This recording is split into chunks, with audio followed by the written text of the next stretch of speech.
جناب، السلام علیکم۔ پروگرام اور سنائیں کے ساتھ میں ہوں امتیاز احمد قریشی۔ آج ہم خصوصی پروگرام کے ساتھ حاضر ہوئے ہیں۔ آج کے پروگرام میں ہم معروف افسانہ نگار، ناولسٹ، کالمنسٹ بشریٰ الرحمان صاحبہ کے حوالے سے بات کریں گے۔ ایک بہت معتبر نام، ایک بہت بڑا حوالہ اردو ادب میں ان کی ایک شناخت بھی ہے، پہچان بھی ہے، اور میرا نہیں خیال کہ کوئی ہماری ایج کے لوگ جو ہیں ان میں کسی نے ان کی کوئی تحریر ان کی نظر سے نہ گزری ہو، پڑھی نہ ہو، کوئی سیکھا نہ ہو، انجوائے نہ کیا ہو۔ تو آج اس پروگرام میں ہم نے مختلف سینئر لکھاری ہیں ہماری، ان کو دعوت دی ہوئی ہے۔ سب سے پہلے میں درخواست کروں گا فرید حفیظ صاحبہ سے کہ وہ اپنے خیالات کا اظہار کریں اور بشریٰ الرحمان کے ساتھ ان کا کیا تجربہ رہا، کیا ملاقاتیں رہیں، ان کے فن کے حوالے سے ان کی کیا رائے ہے اور کیا تاثرات ہیں۔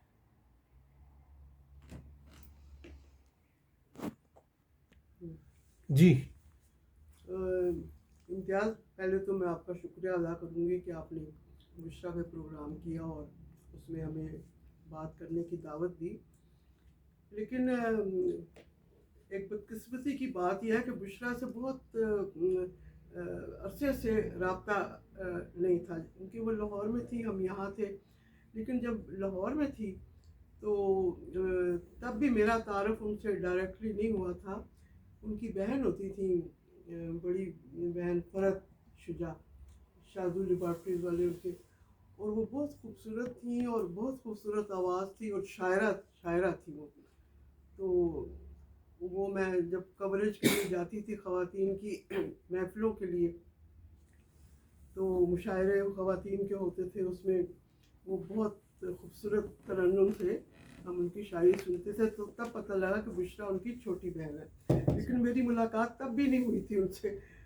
تو اس کے بعد یہ ہوا کہ میری شادی کے بعد حفیظ صاحب ایک دن ایسے ہی ذکر ہوا تو کہنے لگے وہ تو میری کلاس فیلو تھی۔ میں نے کہا اچھا۔ تو پھر شاید ہم ان سے ملنے گئے، ماڈل ٹاؤن میں وہ رہتی تھی، تو وہ ہمیشہ چھوڑنے آئی، تو اپنے چھوٹے بچے کی جو اتنی چھوٹی سی پینٹ تھی وہ ہمارے گھر میں رہ گئی۔ تو میں کافی دیر میں کو بشریٰ بھی وہ آپ کی بچے کی پینٹ کہتی چھوڑو، اب اتنی دور ماڈل ٹاؤن سے کہاں آؤں گی، پڑی رہے، کسی وقت دیکھیں گے۔ تو پھر لیکن یہ ہے کہ لاہور میں جو میرا جب ان سے تعارف ہوا تو اس وقت وہ اتنا زیادہ مطلب ادب کے حوالے سے مطلب ہلکا ارباب ذوق وغیرہ بھی میں نے ان کا نہیں سنا تھا۔ اور بعد میں پھر جب بعد میں ان کو پڑھا اور دوسرے لوگوں سے کبھی ڈسکشن ہوئی تو پھر افسانے مجھے اچھے لگے ان کے۔ اور لیکن یہ ہے کہ وہ ان کا شمار جو ہمارے ادیب حضرات جو تھے ناقد، وہ اے آر خاتون اور رضیہ بٹ وغیرہ کی اس سے کرتے تھے، اور لیکن بہت خوبصورت لکھتی تھی، اور وہ خواتین بھی بہت نامور تھی، ان کے ناولز پہ ڈرامے بنے اور سارا کچھ ہوا۔ تو اس کے بعد یہ ہوا کہ جب ان سے ملاقات ہوتی ہے، پھر جب انہوں نے سیاست میں وہ آئی ہیں تو تب ان کے جوہر، ایکچولی تو ان کے جوہر جو ہے وہ شادی کے بعد ہوئے۔ ان کے ہسبینڈ جو تھے، جی بالکل درست فرمایا آپ نے، جی بالکل، جو رحمان صاحب تھے، وہ انہوں نے بہت انکریج کیا ان کو، اور کیونکہ وہ جس ماحول سے آئی تھیں، وہ خود کہتی تھی کہ بہت کنزرویٹیو اور بڑا 77 سال پہلے آپ کو پتہ ہے خواتین کا تعلیم حاصل کرنا ہی اتنا مشکل وہ تھا۔ لیکن ان کے والد جو تھے وہ بڑے اوپن مائنڈیڈ اور کھلے دماغ کے انسان تھے۔ انہوں نے بیٹی کی تعلیم کا بھی کیا، ان کو پنجاب یونیورسٹی تک میں بھیجا اور پڑھا انہوں نے۔ لیکن اپنی وہ روشن خیالی کی ہی وجہ سے جو ان کی تربیت ہوئی تھی نا، جس طرح سے جس روشن خیالی تربیت کا یہ ہے کہ وہ ایک مطلب عالم فاضل گھرانہ تھا، ان کے بالکل والد علمی ادبی بالکل ایسے ہی ان کے